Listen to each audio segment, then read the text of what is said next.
Seguimos, estamos en la tertulia de este jueves 19 de septiembre de 2024 con Cecilia Aguiluz, Ana Laura Pérez, Esteban Valenti y Alberto Volonté.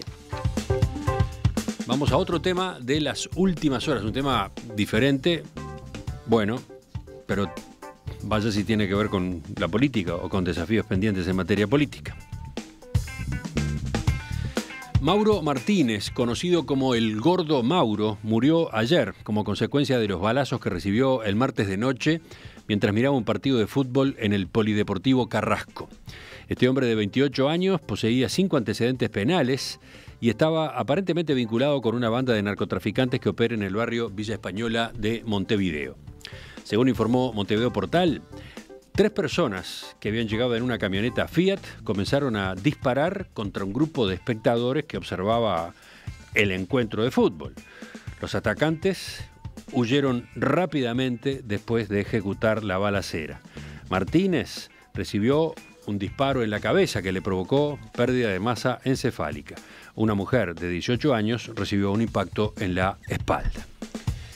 Los investigadores creen que el ataque fue premeditado. ¿Por qué? Porque Martínez había sobrevivido recientemente a 2 intentos de homicidio.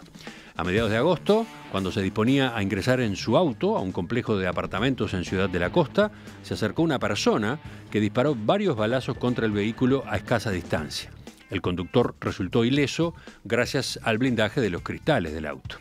El hecho quedó registrado en cámaras de videovigilancia, pero el Gordo Mauro prefirió no realizar la denuncia ante la policía.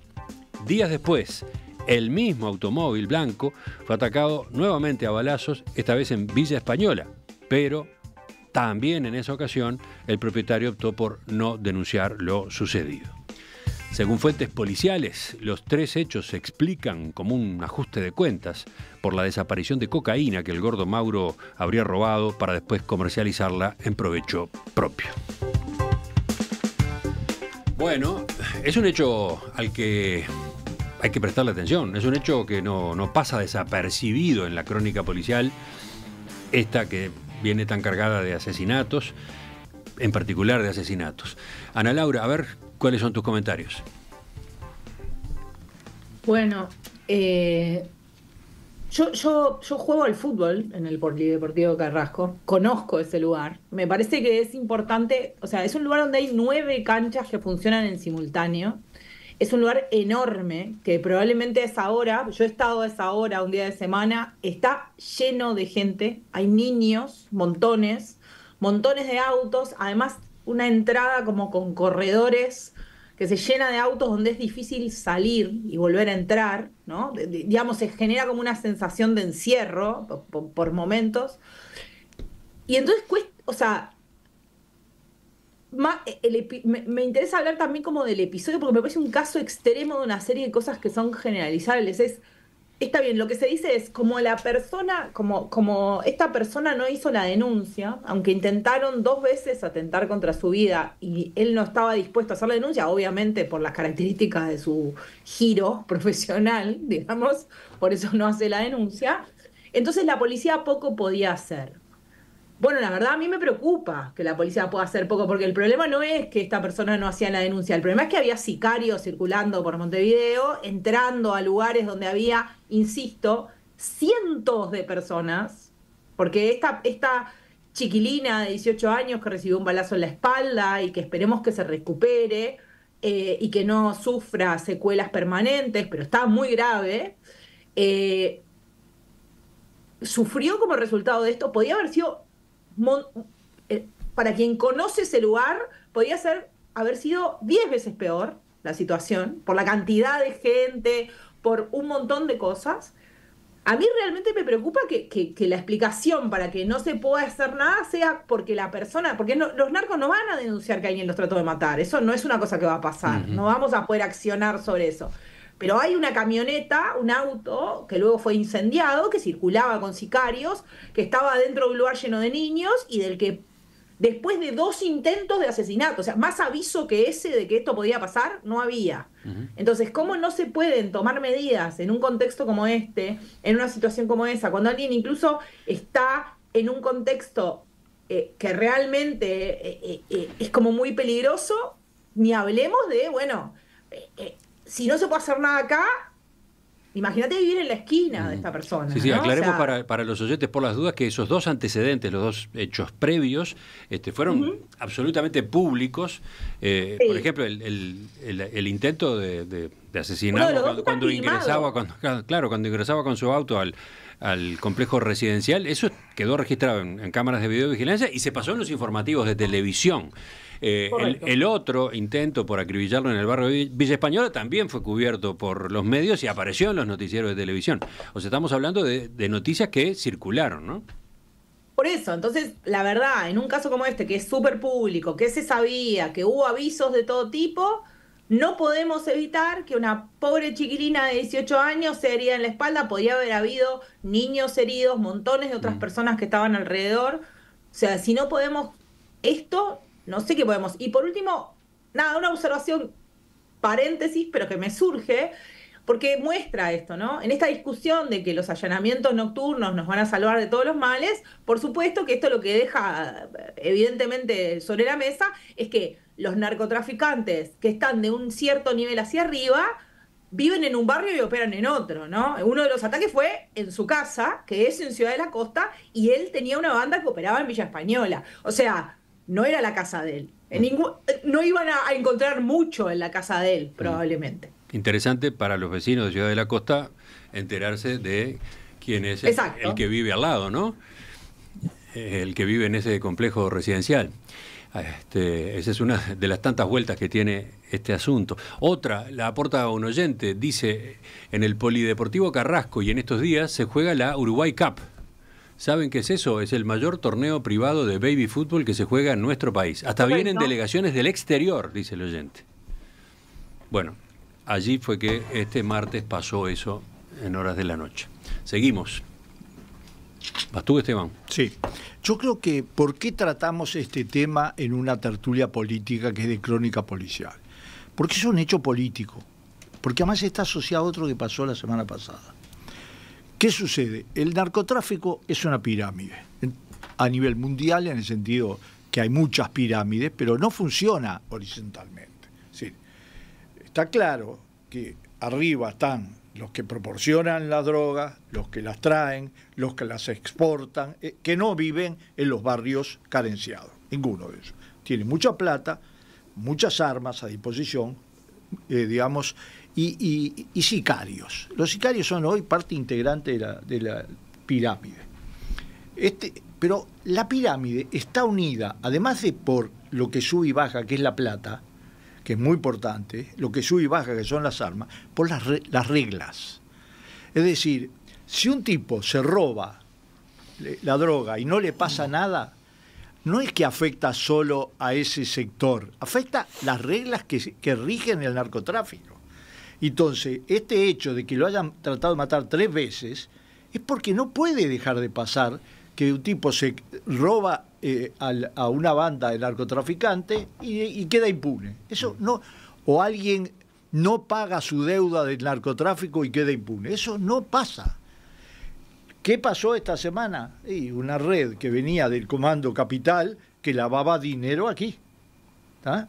Con lo cual, yo creo que este tema... Estás hablando de otra noticia esta misma semana, está bien. Y no la desarrollo porque no tengo tiempo, pero quiero decir que tenemos que mirar con atención nacional y no partidaria, tenemos que mirar los últimos 25 años de cómo ha evolucionado e involucionado la situación, para darnos cuenta que efectivamente esa pirámide es la que alimenta el círculo vicioso de la delincuencia. Y creo que nosotros tenemos que sacar enseñanzas de inteligencia, etcétera, porque es notorio que se pueden permitir el lujo de hacer 3 atentados contra la misma persona, con o sin denuncia, y que eso forme parte del panorama policial uruguayo. ¿Alberto? Sí, estoy de acuerdo. La tertulia es política. A mí me encanta que de vez en cuando me inviten, porque la política siento que es el mejor espacio para vivir, o por lo menos en el que he vivido yo.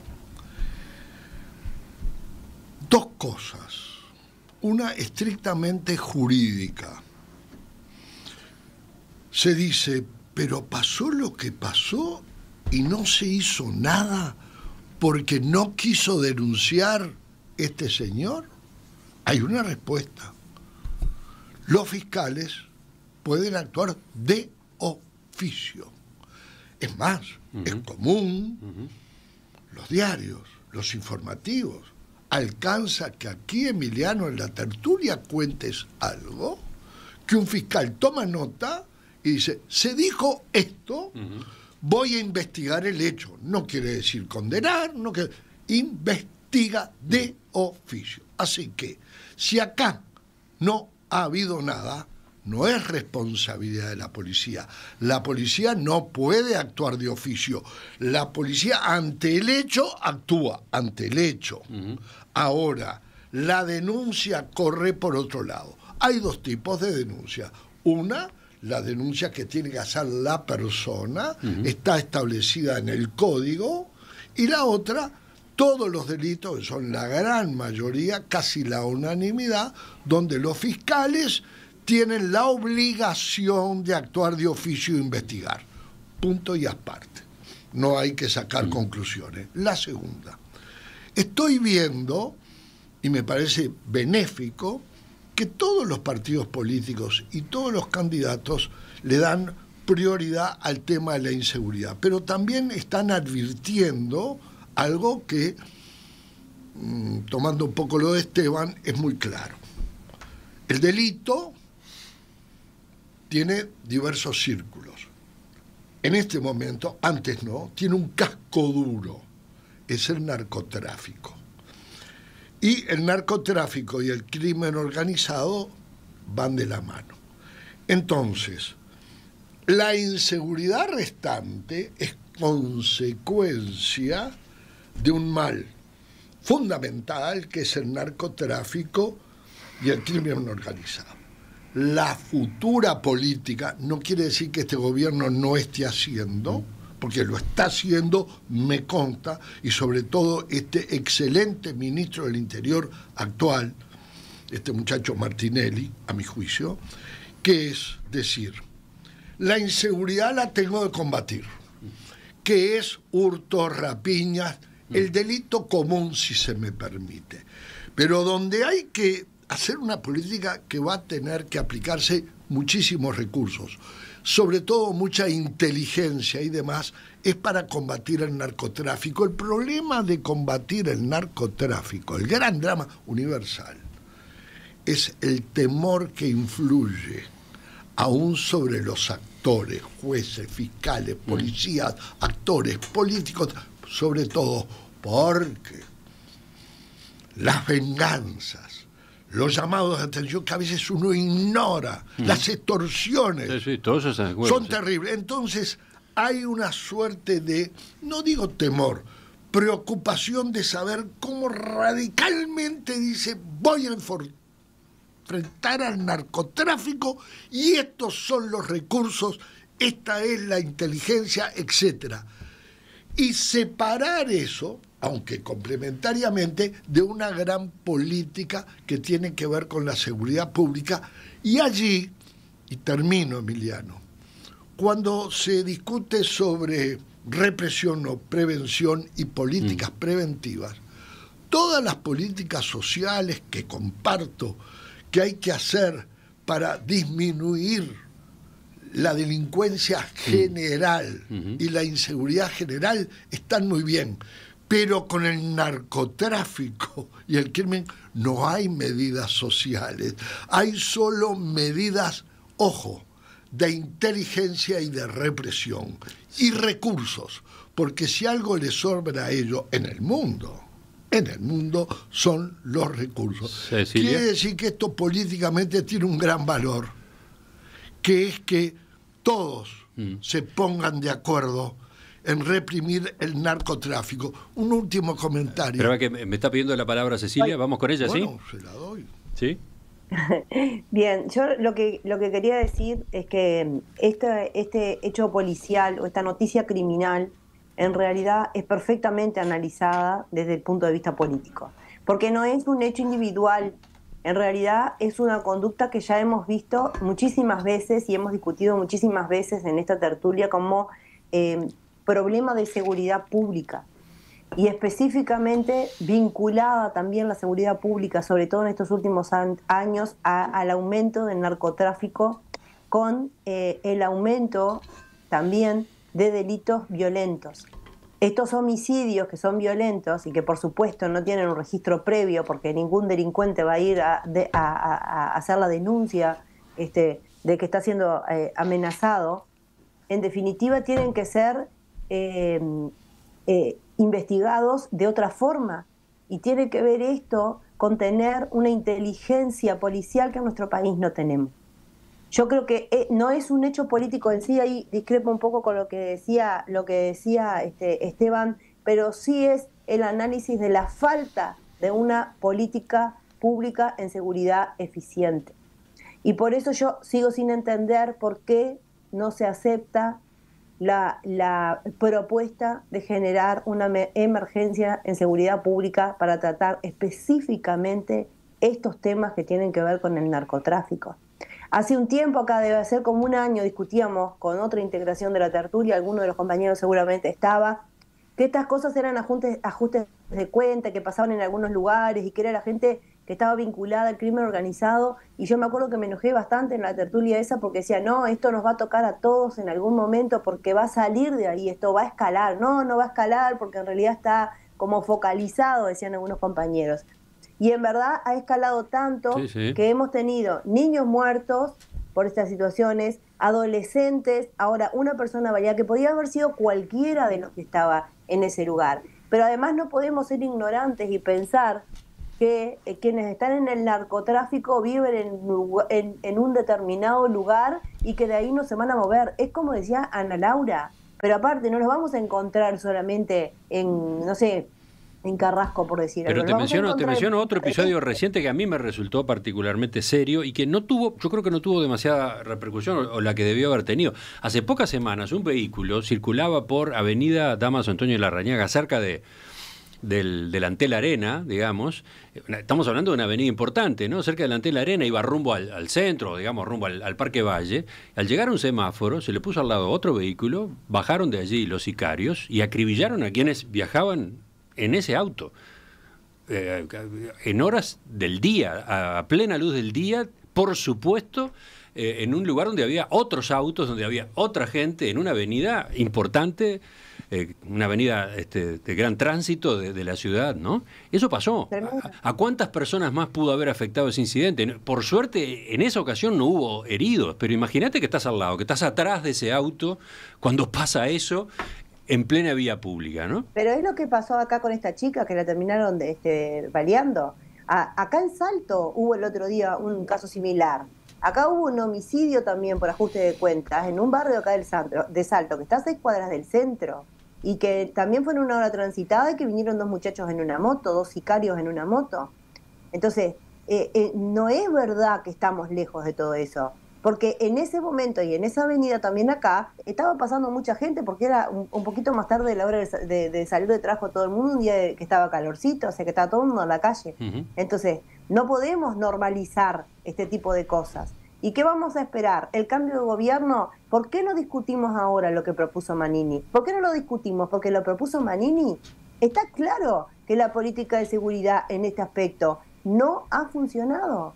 Y yo creo que también es parte del sistema político entender que los ciudadanos no tienen por qué seguir pagando por una quizás opción política de decir, no podemos reconocer que no tenemos razón o que tenemos un fracaso. Yo creo que en la política de seguridad y sobre todo dirigida al narcotráfico, que al final del día se va a llevar un montón de vidas que no solamente están vinculadas al narcotráfico, lamentablemente todo lo que se haga ya es tarde, porque van a esperar a actuar y vamos a esperar a ver qué es lo que tienen para ofrecer y después que cambie el gobierno el 1 de marzo y vamos a pasar todo un verano esperando nuevas medidas, porque en definitiva las medidas que han tomado hasta ahora no han funcionado. Se nos terminó el tiempo. A ver, creo que quería agregar algo, Alberto. Los allanamientos nocturnos no solucionan todo. No soluciona todo, pero es una herramienta fundamental, sobre todo por el narcotráfico. Hemos coincidido todos de que los narcotraficantes viven en viviendas cómodas, lujosas, donde desde ahí operan. Por lo tanto, con las garantías que da un juez, la habilitación de que en la noche se pueda entrar en la casa de un narcotraficante es vital, es una ayuda fundamental. Seguimos con la tibieza. Seguimos con la tibieza. A ver, Esteban. ¿Sí? No, yo creo que... Breve también, así cerramos. Tenemos posiciones diferentes sobre... coincido con que no es ninguna solución mágica. Coincido que es el tema de los allanetos nocturnos los pidió hasta Bonomi, así que por lo tanto no tiene bandera política. Pero bueno, digo, me atengo a que la fórmula que yo apoyo no apoya, pero lo más importante es que el sicariato ha cambiado de dimensión y además de alcance, porque el sicariato no tenemos que tener imaginación o mirar películas, basta ver lo que ha pasado en algunos países. Es decir, se ha transformado en un proceso que envenena la vida social a todos los niveles. Ana Laura, ¿vos? ¿Tú también en el final? A mí, cortito, a mí me parece que esto también impacta mucho porque ocurre en una zona cercana a la clase media, digamos, y a la clase media alta, pero en realidad también entender que estos episodios están muy cerca de la vida de mucha gente que no tiene otra opción que vivir cerca de estas realidades, porque no se puede mudar, porque no tiene cómo salir del barrio donde vive. Y que eso, digamos, también dimensionar esto, ¿no? No es un problema nuevo, es un problema que para mucha gente tiene ya años. Lo que pasa es que esto gana más espacio porque nos pasa más cerca a los que estamos, por ejemplo, en los medios y lo sentimos más cercano. Pero esto le viene pasando a la gente, a mucha gente de trabajo, hace 10, 15 años. Tienes razón.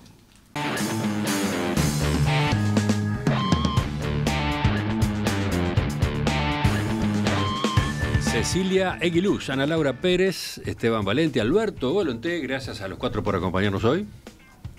Gracias, un saludo.